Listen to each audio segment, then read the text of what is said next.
Frequências de saudação abertas. Esse é o Sentinela Positrônica, meu nome é Daniel Huckenbach e eu sou o Sentinela.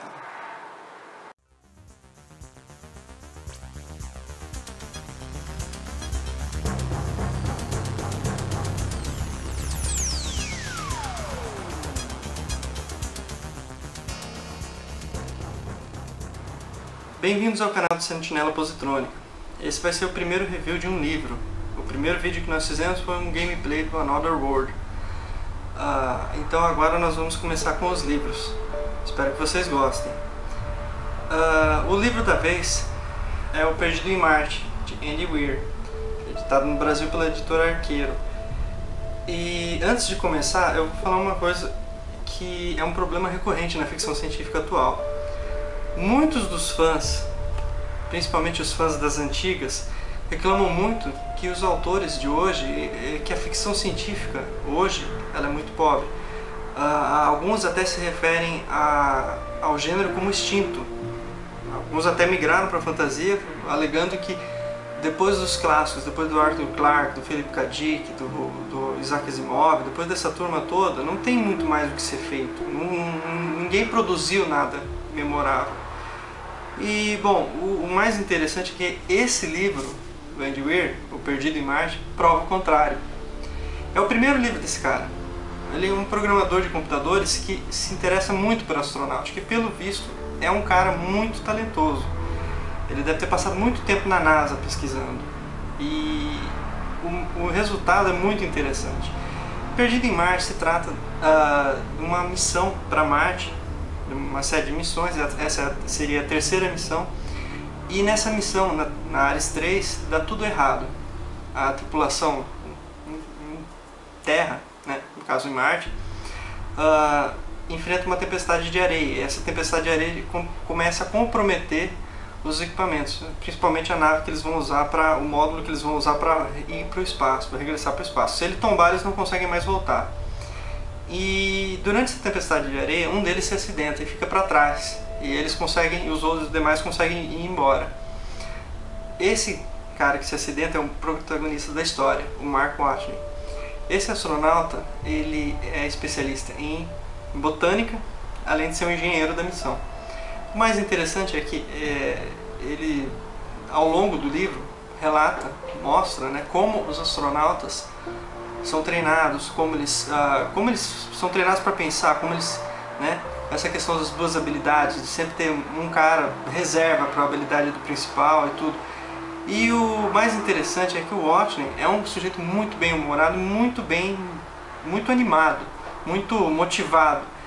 Ele percebe logo no começo que ele já sobreviveu por um lance de sorte. E ele percebe também que, apesar de todos os sistemas estarem intactos, ele tem muito pouco tempo para sobreviver.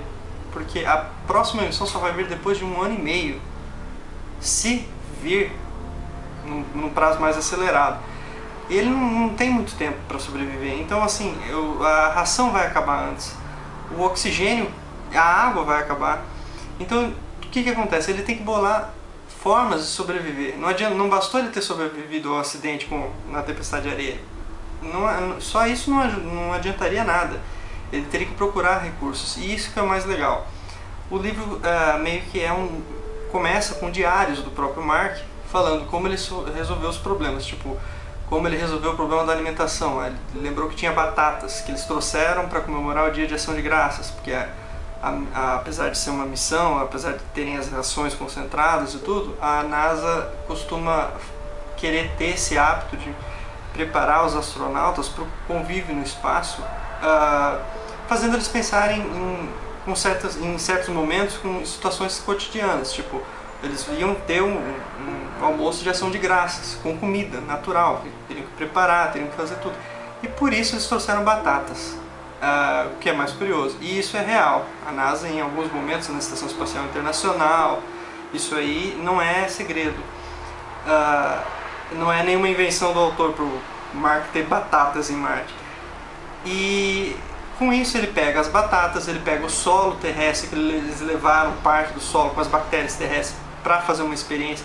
Ele pega essas batatas, ele cultiva o solo, ele mistura com areia marciana, ele prepara o solo ele faz o que um botânico deveria fazer e prepara essas batatas, e logo ele tem mais ação. Depois ele bola um jeito de conseguir mais água com combustível na nave. O combustível de foguete é oxigênio líquido. Para ter o oxigênio líquido, eles têm hidrazina. Hidrazina tem hidrogênio, então ele faz uma reação química que é real, viu? Nada daquilo lá o autor tirou da cartola, nada disso. Se você pegar, por exemplo, eu tive por curiosidade, fiz os cálculos do terreno que ele tinha no AB, lá, do quanto de solo ele tinha que trazer, estavam todos perfeitos, todos exatos. Eu fiz por curiosidade e quando eu comecei a perceber que todas aquelas reações químicas, tudo aquilo lá era real, eu fiquei mais ainda encantado pelo livro.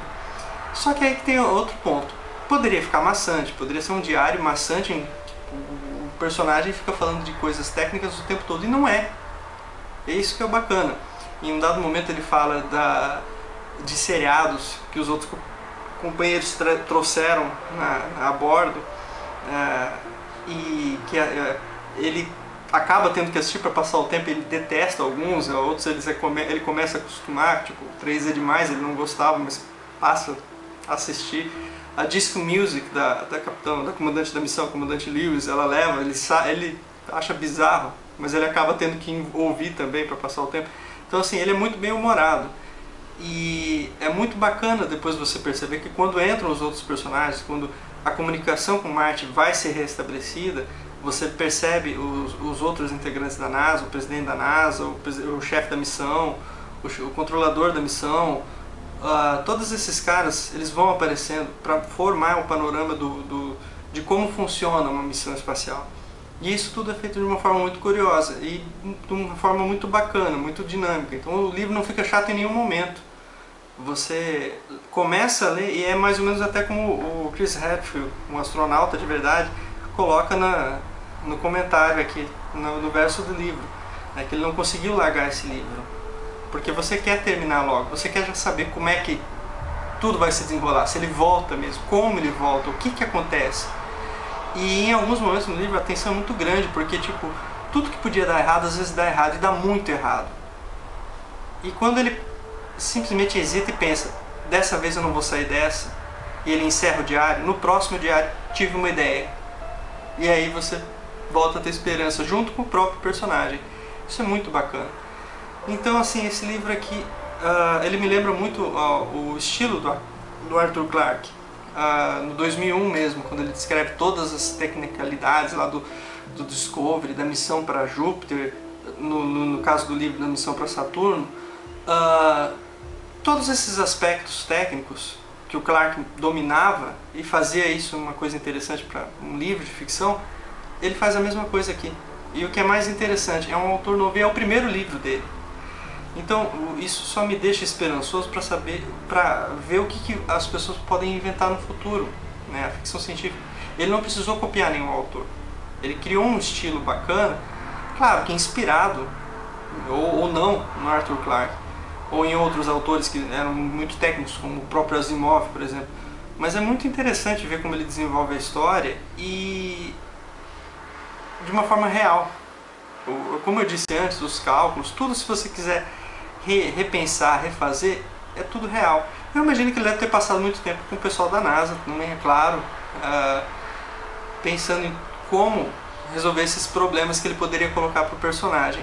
Mas é tudo muito interessante. Eu não vou dar spoiler, não vou contar o final da história, mas digamos que vocês vão ficar encantados.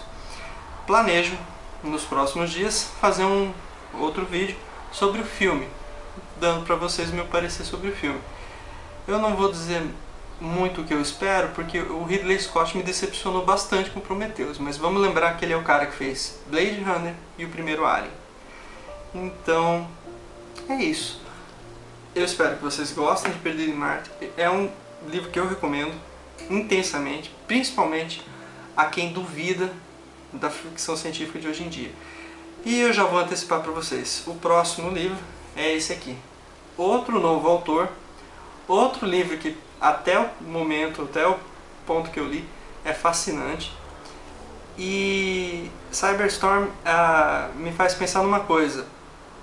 A ficção científica atual, ela passou, antes de chegar nesse momento atual, ela passou pelo cyberpunk. E o cyberpunk ficou extremamente datado. esse livro mostra que o que vem depois do cyberpunk, dessa cultura cibernética, dessa ideia de que na época do cyberpunk a gente enfiaria tubo P2, aqueles cabos P2 na cabeça para transferir dados e aquela coisa toda, que não se imaginavam transferência sem fio, wireless, né? Ou que samurais de rua iam estar por tudo que é canto, as cidades dominariam tudo, aquilo ficou muito datado. É quase como um VHS. Agora, esse livro, pelo menos até o ponto onde eu li, mostra o contrário. E é dele que a gente vai falar no próximo vídeo. Depois, claro, do review do filme Perdido em Marte. Espero que vocês gostem. Curtam a nossa fanpage. Sigam o Sentinela Positrônica no Instagram. Leiam o nosso blog. Vão ter menos textos agora, porque o tempo anda escasso, mas ainda vou continuar publicando em texto. E, claro, adicionem a gente no Snapchat. Estamos começando agora, mas espero que vocês gostem. Os bastidores dos vídeos, o dia a dia do Sentinela vai estar lá. E é isso. Espero que vocês tenham gostado. Sigam o nosso canal no YouTube, curtam esse vídeo e recomendem, é claro, para os amigos. Agradeço aos parceiros e até o próximo vídeo. Vida longa e próspera.